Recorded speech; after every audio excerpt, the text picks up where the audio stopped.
Bonjour. On est donc la compagnie des buveurs de thé. On est un collectif et on est basé dans le Val-de-Marne et on travaille ensemble depuis bientôt 5 ans. Et plus précisément, on vient du Kremlin-Bicêtre. On s'est rencontrés là-bas au conservatoire. Notre spécificité, c'est qu'on est la création, on l'a fait collectivement, c'est-à-dire il n'y a pas de chef et toutes les décisions administratives et artistiques, on les prend ensemble. Et à la mise en scène aussi. On est tous les 6 et toutes les 6 à mettre en scène le spectacle. Et aujourd'hui, on va vous présenter notre prochaine création, donc c'est-à-dire basée sur le texte de Hélène Huynh-Tienduc, qui est ici à ma gauche. Le titre, c'est Les absents, absentes. Et on va vous présenter une scène de chaque personnage, adaptée pour la caméra. Et c'est des scènes qu'on va vous présenter là où on en est aujourd'hui dans le travail. Il nous reste encore une semaine de résidence et on va jouer dans presque un an. Et bon visionnage. À bientôt. À bientôt. À bientôt. À bientôt.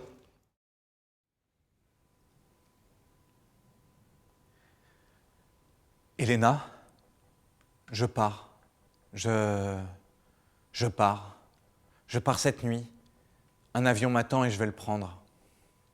Là, comme ça? Je dois m'en aller.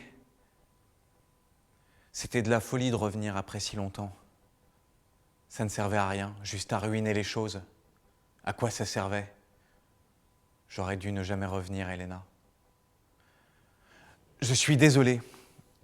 J'espère qu'un jour tu comprendras. Un jour. Un jour. Jamais maintenant. Un jour, je reviendrai vraiment. Et j'aurai cette longue discussion avec Louis que je t'ai promise. Mais je dois partir. Partir parce que ma place n'est pas ici, Elena. Elle ne l'a jamais été. Pourquoi es-tu revenu alors? Je ne suis pas revenu pour enterrer ma mère. Je suis revenu car depuis des années, je fais le même rêve et il me poursuit. Quel rêve? Le même. Toujours. Quel autre? Je vais te le dire, mais promets-moi de le garder pour toi.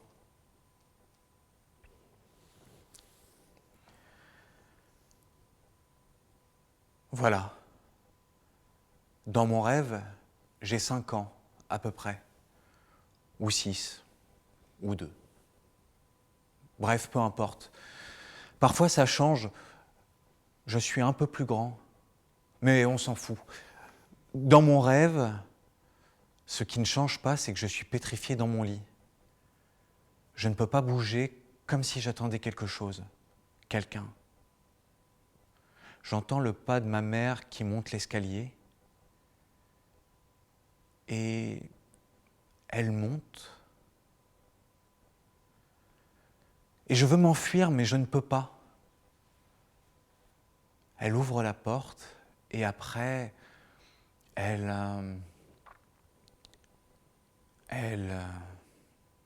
nous faisons l'amour.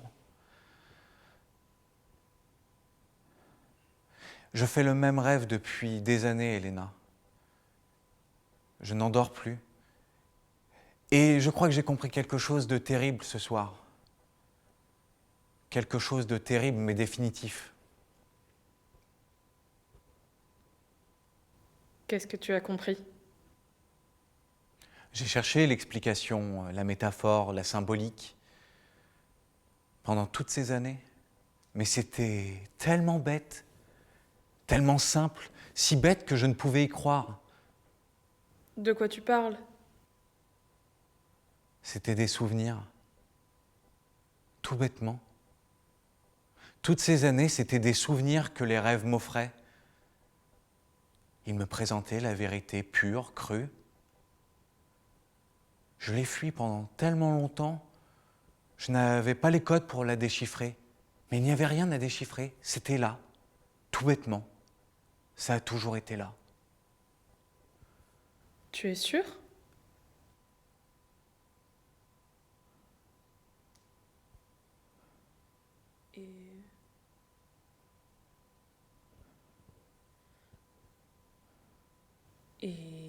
Louis.